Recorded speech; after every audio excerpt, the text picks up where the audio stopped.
creo que me toca decir dónde hay que invertir el año que viene. Espero que no nos hagan mucho caso.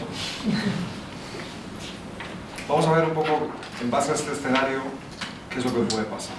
Vamos a ver, digamos, cómo se puede rentabilizar la situación actual. Yo creo que es una situación muy complicada.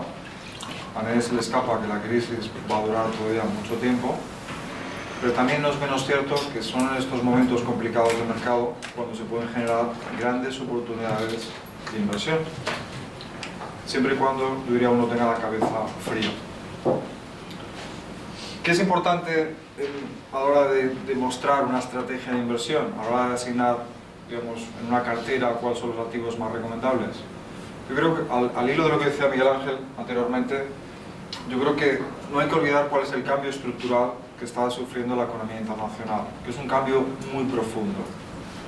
Y quizá es un cambio que se está haciendo de una manera muy intensa en un periodo de tiempo relativamente corto. Por eso notamos tanto los efectos de la crisis.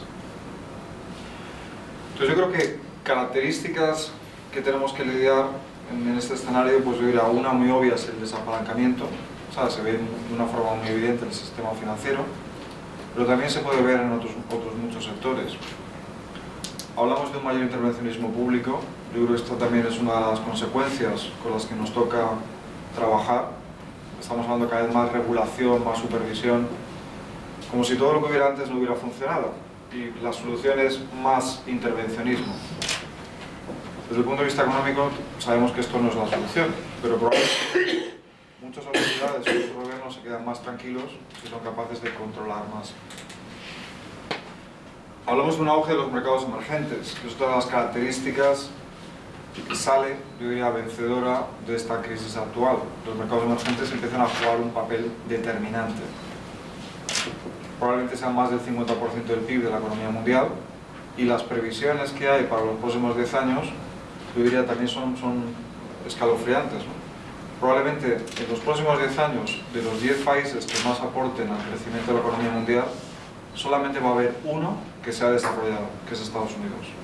Los otros 9 son países emergentes. Entonces yo creo que este cambio de estructura es un cambio que se ha producido en un tiempo muy corto y que tiene muchas implicaciones a medio y largo plazo. Recomendaciones. Pues decíamos, pensamos que es un momento donde podemos tener o grandes pérdidas o grandes beneficios. No hay una situación intermedia. Entonces, ¿qué son condiciones básicas a resaltar? Como suelo decir, para poner en fosforito y que cuando uno saca el papel le haga daño en los ojos. Yo diría, la primera recomendación es que la liquidez es clave. Quien tenga liquidez es el rey. Quien no tenga liquidez lo tiene complicado, porque la financiación está muy cara y hay muy poca. La segunda recomendación que daríamos desde el punto de vista de asignación de activos es que los tiempos de retorno son elevados. Si alguien nos pregunta qué va a hacer la bolsa mañana o la semana que viene, la verdad es que no tenemos ni idea. Puede hacer cualquier cosa. Ahora, viéndolo con una perspectiva más de medio y largo plazo, hay muchas cosas que son muy baratas y se puede ganar mucho dinero. Que sean 3, que sean 5 o que sean 7, eso no está nada claro. Pero que hay activos que están muy baratos en términos históricos y que si alguien tiene la suficiente liquidez y cabeza fría para poder invertir en ellos, muy probablemente va a obtener grandes rendimientos.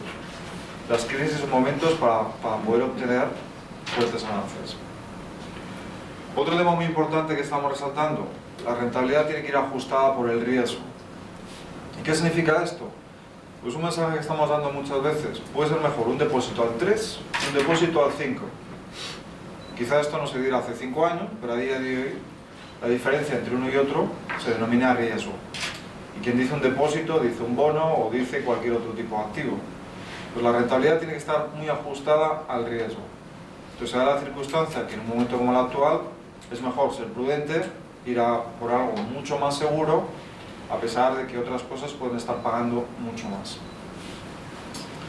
Y otra cosa que también es muy importante en esta situación es evitar el efecto manada. Hablamos de situaciones de pánico, hablamos de una situación de exceso de pesimismo. Las noticias cambian, lo que hemos vivido la semana pasada con la cumbre, del cielo al infierno, sin paradas intermedias. Entonces, esto tiene un gran impacto sobre los mercados y sobre los inversores, y esto muchas veces no tiene ninguna lógica. Antes comentábamos con una compañera vuestra que vivimos en una generación del iPad, de los tweets, de la BlackBerry. Nos gusta todo lo inmediato, lo rápido, el titular, y no dedicamos tiempo a pensar seriamente en lo que hay detrás de las cosas.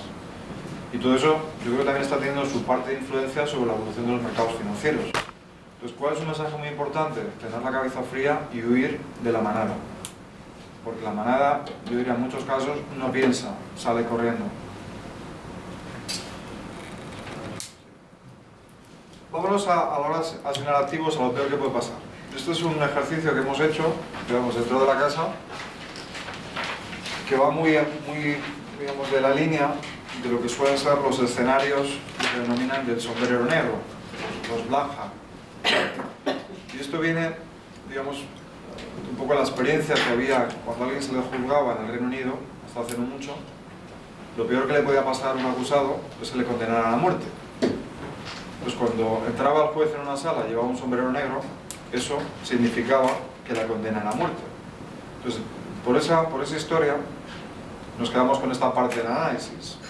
Lo que le puede pasar a un acusado es ese resultado, y solamente se producía si el juez llevaba el sombrero negro.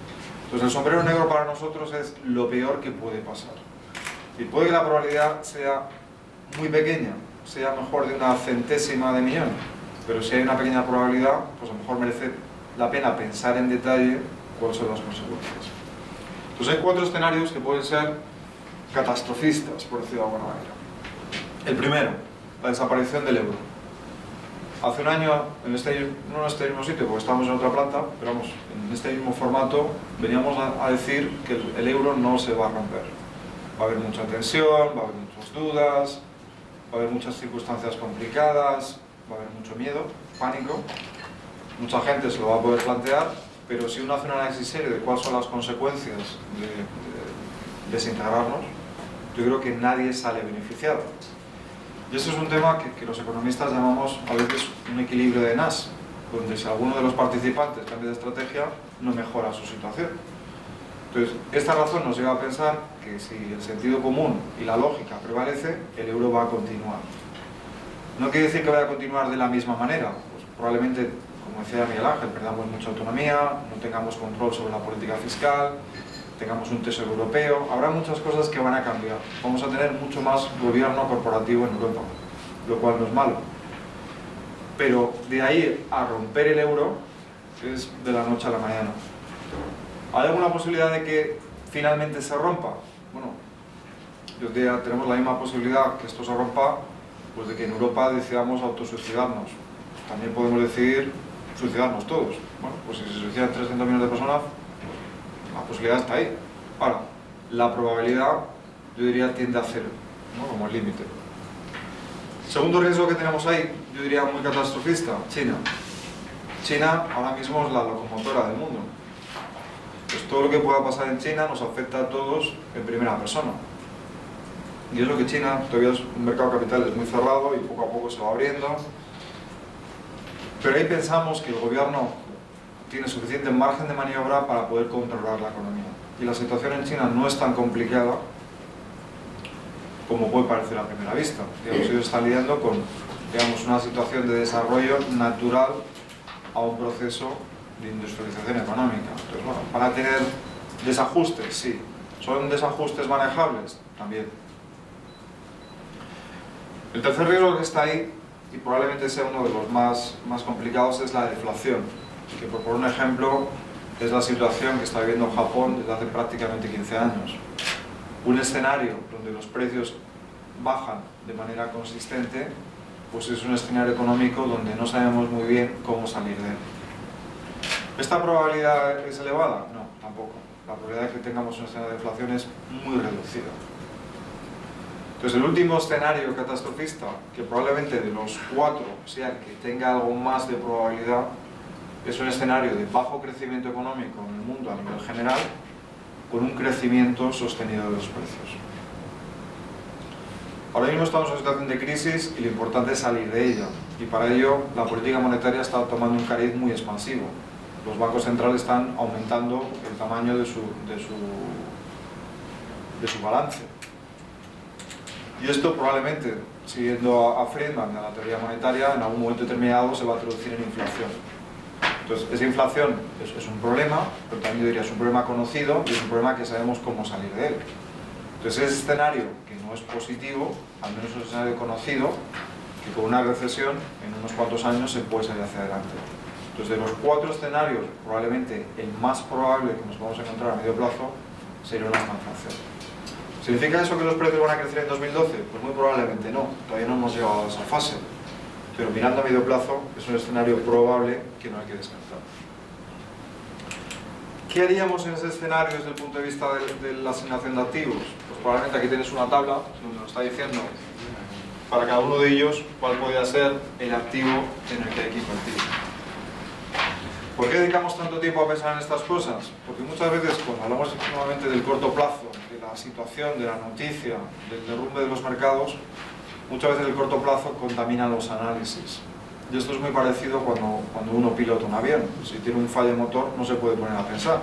Tiene que buscar el manual y ver qué dice el manual que tiene que hacer ante un fallo de motor o si no le sale el tren de aterrizaje. Pero muchas veces tiene tan poco tiempo para pensar que si no lo tiene muy interiorizado, al final pues puede tener un accidente.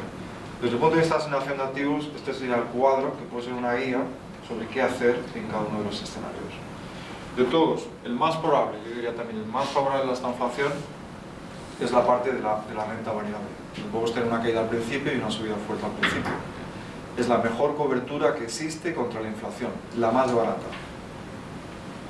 Entonces, ¿qué estamos recomendando? Ya nos vamos otra vez al mundo real, próximo a nosotros y pensando en 2012. Bueno, pues el comité de inversiones lo que nos está diciendo es que para nosotros la asignación de activos más favorable para 2012 son las acciones. Nos pueden decir, bueno, pero también decían esto en 2011. Sí, es verdad. Y quizá fuimos optimistas a la hora de valorar que las autoridades europeas iban a cerrar la crisis del euro de una manera rápida y contundente para beneficiarnos todos. Pero han preferido dilatar la solución en base a la dificultad de la gobernanza en Europa. Pues nadie sale beneficiado. Bueno, quizá hay un país que sale beneficiado que es Alemania, porque se está financiando muy barato. Pero al resto no nos beneficia en absoluto.